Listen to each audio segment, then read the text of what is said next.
Hi everyone, welcome back to my channel. कैसे हो आप सभी? आई एम श्योर कि आप सभी ठीक होंगे। तो चलिए आज का वीडियो स्टार्ट करते हैं।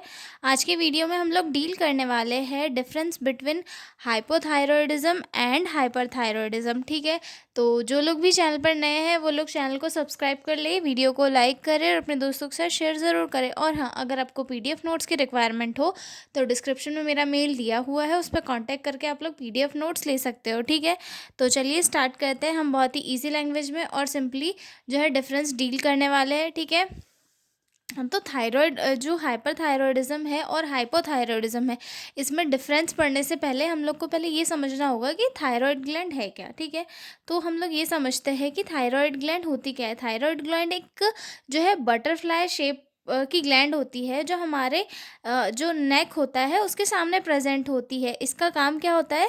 थायराइड हार्मोन को प्रोड्यूस करना या थायराइड हार्मोन को बनाना।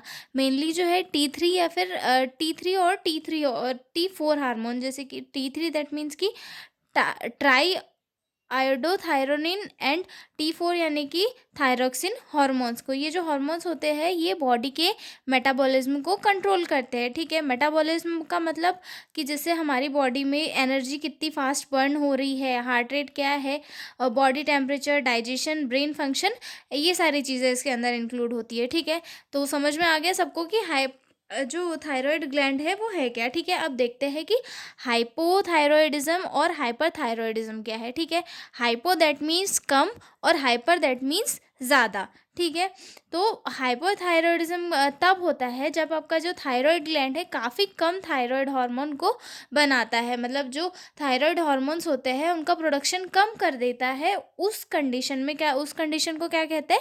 हाइपोथायरॉयडिज्म। और जब उसका प्रोडक्शन ज़्यादा हो जाता है तब उसे हाइपरथायरॉयडिज्म कहा जाता है। हाइपोथायरॉयडिज्म को हम थोड़ा डिटेल में डिस्कस कर लेते हैं और उसके बाद हम हाइपरथायरॉयडिज्म को डिस्कस करेंगे। उसके बाद हम जो है इनमें डिफरेंस डील करेंगे। ठीक है, तो हाइपोथायरॉयडिज्म तब होता है जब आपका थायराइड ग्लैंड से काफ़ी कम थायराइड हार्मोन बनता है, बॉडी की स्पीड स्लो हो जाती है, जैसे कि ये मशीन स्लो चल रही है। ठीक है, इसके कॉजेज़ क्या क्या हो सकते हैं? ठीक है, तो आयोडीन की कमी के कारण हो सकता है। थायराइड की सर्जरी अगर हुई है तो उसके बाद में जो है फंक्शनिंग कम हो रही है, जिससे थायराइड हार्मोन कम बनता है, उसके कारण हो सकता है। ठीक है, उसके बाद रेडिएशन थेरेपी अगर हो रही है तो उससे जो है हमारी थायराइड ग्लैंड पे अगर कोई असर पड़ा है तो वो प्रॉपरली थायराइड हार्मोन को सिक्रीट नहीं कर पाएगी। ठीक है, या फिर कुछ मेडिसिन के साइड इफेक्ट होने की वजह से। ठीक है, अब हाइपोथायरॉयडिज्म के सिम्टम्स क्या क्या हो सकते हैं? थकान होती है, पेशेंट को जो है वेट गेन होता है, मतलब बिना वजह वेट बढ़ते जाता है। उसके बाद ठंड ज़्यादा लगती है, स्किन ड्राई हो जाती है, डिप्रेशन या फिर मूड लो बना रहता है, कॉन्स्टिपेशन रहता है, स्लो हार्ट रेट रहती है, इरेगुलर या हैवी पीरियड रहता है। ठीक है, ये मेमोरी और कंसंट्रेशन में प्रॉब्लम आती है पेशेंट को। ठीक है, अब इसके लिए ट्रीटमेंट क्या कर सकते हैं हाइपोथायरॉयडिज्म के लिए? तो इसमें एक लेवोथायरोक्सिन नाम की मेडिसिन दी जाती है। ये सिंथेटिक T4 हार्मोन है, मतलब ये जो है एक टाइप का सिंथेटिक यानी कि बना हुआ T4 हार्मोन होता है, जो बॉडी में थायराइड ग्लैंड के से सिक्रीट होने वाले हार्मोन्स की कमी को पूरी करता है। ठीक है, इसके ट्रीटमेंट में जो है रेगुलर ब्लड टेस्ट वगैरह कराना पड़ता है और TSH का लेवल जो है चेक करना होता है। ठीक है, ये हो गया हाइपोथायरॉयडिज्म। अब आगे डील करते हैं hyperthyroidism. Hyperthyroidism, hyper that means high, यानी कि ये तब होता है जब हमारी जो थायराइड ग्लैंड है वो ज़्यादा अमाउंट में ये थायराइड हार्मोन को बनाने लगती है। ठीक है, इसके कॉजेज़ क्या क्या हो सकता है? ग्रेविस डिसीज़, ये जो है एक ऑटो इम्यून डिसऑर्डर है। ठीक है, उसके बाद थायराइड नोड्यूल्स हो सकता है, या फिर एक्सेस आयोडीन होने के कारण भी हो सकता है। ठीक है, ओवरडोज ऑफ थायराइड मेडिसिन, अगर थायराइड की मेडिसिन का ओवरडोज हो रहा है तो उसके कारण हो सकता है। ठीक है, साइन एंड सिम्टम्स क्या क्या क्या हो सकता है हाइपरथायरॉयडिज्म के? वेट लॉस हो सकता है। ठीक है, उसके बाद जो है एनजाइटी होती है पेशेंट को, फास्ट हार्ट बीट हो सकती है। ठीक है, और पेशेंट जो है हीट इंटॉलरेंस हो जाता है, यानी कि पेशेंट को जो है ठंडी बिल्कुल नहीं लगती। ठीक है, एक्सेस स्वेटिंग होती है, हैंड मतलब हाथ कांपने लगते हैं, डायरिया या फिर फ्रिक्वेंट मोशंस रहते हैं। ठीक है, इरेगुलर पीरियड्स रहते हैं। ठीक है, अब इसके लिए ट्रीटमेंट क्या कर सकते हैं हाइपरथायरॉयडिज्म के लिए? एंटी थायराइड मेडिसिन जैसे कि मेथिमाजोल दे सकते हैं, रेडियो एक्टिव आयोडीन थेरेपी दे सकते हैं, ठीक है। सर्जरी वगैरह करते हैं, वैसे रेयर केस में सर्जरीज वगैरह होती है, ठीक है। बीटा ब्लॉकर्स दे सकते हैं हार्ट रेट को कम करने के लिए, ठीक है। तो ये थे हमारे हाइपोथायरॉयडिज्म एंड हाइपरथायरॉयडिज्म, ठीक है। अब इनमें हम लोग डिफरेंस को डील करेंगे, ठीक है। तो सबसे पहले देखते हैं definition. Underactive thyroid gland low thyroid hormone, यानी कि जो थायराइड ग्लैंड है वो अंडर एक्टिव रहती है, जिसके कारण से लो थायराइड होता है पर्सन की बॉडी में। जबकि यहाँ पर क्या होता है, हाइपर थायरॉयडिज्म होता है, यानी कि ओवर एक्टिव थायराइड ग्लैंड होती है, एक्सेस थायराइड हार्मोन होता है। मतलब जो है हाइपर थायरॉयडिज्म में जो थायराइड ग्लैंड है वो ओवर एक्टिव हो जाएगी, मतलब ज़्यादा वर्क करने लगेगी, जिसके कारण थायराइड हार्मोन जो है ज़्यादा एक्सेस में प्रोड्यूस होने लग जाएगा, ठीक है। उसके बाद हार्मोन्स के लेवल कैसे होंगे, हार्मोन लेवल T3 और T4 का लेवल जो है रिड्यूस हो जाएगा, क्योंकि ये हाइपोथायरॉयडिज्म है, तो इसमें जो वो हार्मोन का सिक्रेशन है वो काफ़ी कम हो जाएगा, और TSH का हार्मोन जो है इंक्रीज हो जाएगा, ठीक है। T3 और T4 का जो लेवल है हाइपरथायरॉयडिज्म में वो इंक्रीज रहेगा, और TSH का जो है वो लो रहेगा, ठीक है।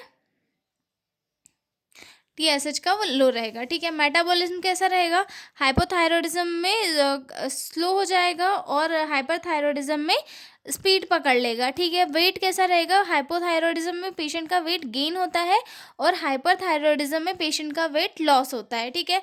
एपेटाइट की बात करें कि मतलब भूख लगना, पेशेंट की जो कुछ भूख लगने की हालत है वो कम रहेगी, यानी कि पेशेंट का वेट तो गेन होगा लेकिन पेशेंट को भूख नहीं लगेगी, ठीक है। और वेट लॉस मतलब जो है हाइपरथायरॉयडिज्म में पेशेंट का वेट लॉस होगा लेकिन पेशेंट को भूख ज़्यादा लगेगी, ठीक है। उसके बाद हार्ट रेट जो है हाइपोथायरॉयडिज्म में स्लो हो जाती है, ब्रेडिकार्डिया में रहता है पेशेंट, ठीक है। और हाइपरथायरॉयडिज्म में जो है फास्ट हो जाती है, यानी कि टैकीकार्डिया में, ठीक है। उसके बाद आगे देखते हैं एनर्जी लेवल्स। जो हाइपो थायरॉयडिज्म होता है इसमें फटिग या फिर वीकनेस रहती है पेशेंट के बॉडी में, और हाइपरथायरॉयडिज्म में क्या होता है, रेस्टलेसनेस और नर्वसनेस होता है, ठीक है।